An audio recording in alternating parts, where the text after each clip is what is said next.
गुरु प्यारी सास संगत जी प्यार से कहना धन निरंकार जी। सास संगत जी आज एक और नई साखी लेकर आई हूँ। आशा करती हूँ आप सभी को साखी बहुत ही पसंद आएगी। तो आइए संतू जी समय न गवाते हुए साखी सुनते हैं। सास संगत जी राजेश के पिता की मृत्यु काफी समय पहले हो चुकी थी। अब राजेश अपने पैतृक गांव को छोड़कर मां के साथ शहर में रहने लगा। राजेश एक प्राइवेट कंपनी में मैनेजर की पोस्ट पर काम कर रहा था। राजेश की मां शहर में ही उसकी शादी की बात चलाने लगी और एक मॉडर्न ख्यालों वाली लड़की को उन्होंने अपने घर की बहू बना लिया। कुछ दिनों तक तो सब ठीक था, पर मॉडर्न लड़की को धीरे धीरे माँ से शिकायत होने लगी और वो माँ से तो कुछ नहीं कहती, पर राजेश को हर बात दो चार लगाकर सुनाने लगी।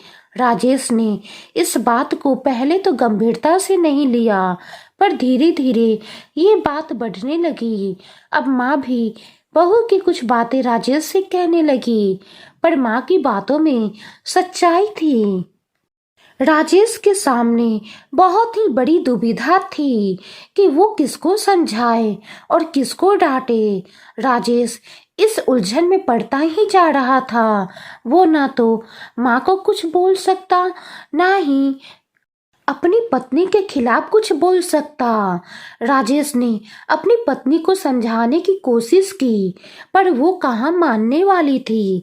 राजेश अपनी माँ के पास जाकर बोलता है, माँ आप हमेशा बड़े से बड़े परिवार को संभालते आए हो और ये अभी बड़े परिवार के बारे में कुछ नहीं जानती। माँ आप ही इसका कोई हल निकालो ताकि ये रोज रोज का टंटा खत्म हो जाए। माँ मैं जानता हूँ आपकी कोई गलती नहीं है, पर उसे कुछ समझाने के बजाय कुछ करना होगा। अब बहू को कुछ समझाने के लिए एक प्लान बनाया गया। माँ को कुछ दिनों के लिए गांव भेज दिया और 2 दिन बाद करीब रात को 2 बजे राजेश के पेट में बहुत जोर का दर्द होने लगा। ये दर्द सच का दर्द नहीं था, बल्कि राजेश की एक्टिंग थी। दर्द इतना तेज था कि राजेश जोर जोर से चिल्लाने लगा। राजेश की पत्नी रेशमी को कुछ समझ नहीं आ रहा था कि क्या किया जाए। राजेश की हालत देख वो भी भावुक होने लगी और रोने लगी। उसे कुछ समझ नहीं आ रहा था कि इतनी रात को करे तो क्या करे। राजेश जोर जोर से दर्द से तड़प रहा था। रेशमी ने डॉक्टर को फोन करने की कोशिश की, पर कॉल नहीं लग पा रहा था। गाड़ी वाले से भी बात नहीं हो पा रही थी कि रेशमी अपने पति को डॉक्टर के पास ले जाए। रेशमी को अचानक माँ को फोन करने का ख्याल आया और उसने माँ को फोन किया। माँ ने थोड़ी देर में ही फोन उठा लिया और पूछा, अरे बेटा इतनी रात को फोन क्यों किया, क्या हुआ, सब ठीक तो है? रेशमी ने रोते हुए कहा, माँ राजेश का बहुत जोर से पेट दर्द हो रहा है, मेरी कुछ समझ में नहीं आ रहा है, मैं क्या करूं? आप भी हमें अकेले छोड़कर चली गई, अब मैं क्या करूं माँ? तब माँ ने कहा, बेटा घबराओ नहीं, मैं जो कहती हूँ वो करो। आप रसोई में जाकर मेथी दाना, सौंठ और नमक मिलाकर राजेश को खिलाओ, थोड़ी देर में ठीक हो जाएगा। रश्मि ने तुरंत बताए नुस्खों को अपनाया और राजेश थोड़ी देर बाद नॉर्मल हो गया। रेशमी अब राजेश को गले लगाकर जोर से रोने लगी और कहा, आपकी ऐसी हालत मुझसे बर्दाश्त नहीं होती। आज सासू माँ नहीं होती तो क्या होता? सासू माँ के कारण ही आपकी हालत में सुधार आया। रश्मि ने अपनी सासू माँ को फोन किया और कहा, माँ आप कल ही वापस आ जाइए। मैं अब सब समझ गई हूँ कि परिवार में बड़े सदस्यों का क्या महत्व होता है। मैं अपनी गलतियों के लिए आपसे क्षमा मांगती हूँ। अब आप सुबह ही घर आ जाना प्लीज। सासू माँ ने कहा, ठीक है बेटा, मैं आती हूँ।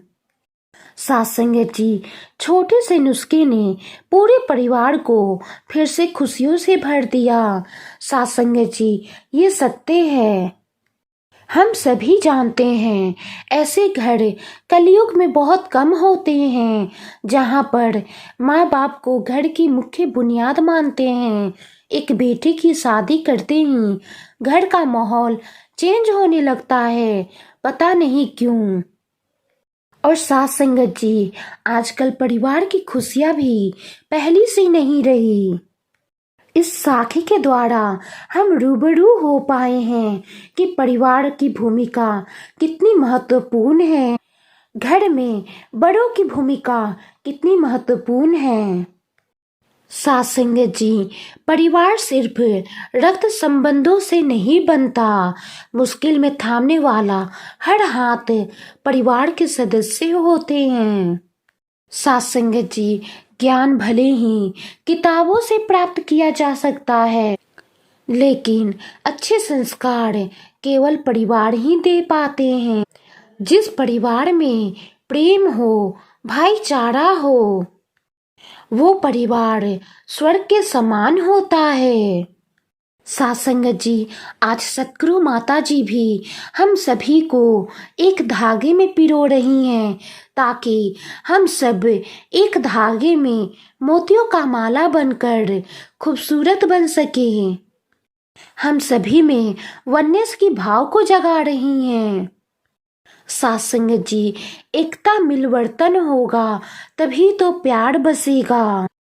सासंगत जी, दुनिया के पीछे तो सभी भागते हैं, लेकिन जो परिवार के पीछे भागता है वही जीवन को सफल बना पाता है। सासंगत जी, ससुराल के संस्कारों ने भी एक बहू को आज सबक सिखा दिया। सासंगत जी, जिस प्रकार रेशमी को ये समझ में आ गया कि घर में बड़ों की कितनी जरूरत होती है, उनका महत्व कितना होता है, और ससुराल के संस्कारों ने भी बहू को सबक सिखाया कि कैसे घर में बड़ों का आदर और सम्मान करते हैं, क्योंकि घर में अगर बड़े ना हो तो वो घर घर नहीं होता। सासंगत जी, वाणी में कोई गलती हो गई हो तो बख्श लेना जी। आज की साखी कैसी लगी कमेंट बॉक्स में ज़रूर बताइएगा। वीडियो को लाइक करें, शेयर करें और चैनल को सब्सक्राइब जरूर करें। गुरु प्यारी सासंगत जी, प्यार से कहना, धन्य निरंकार जी।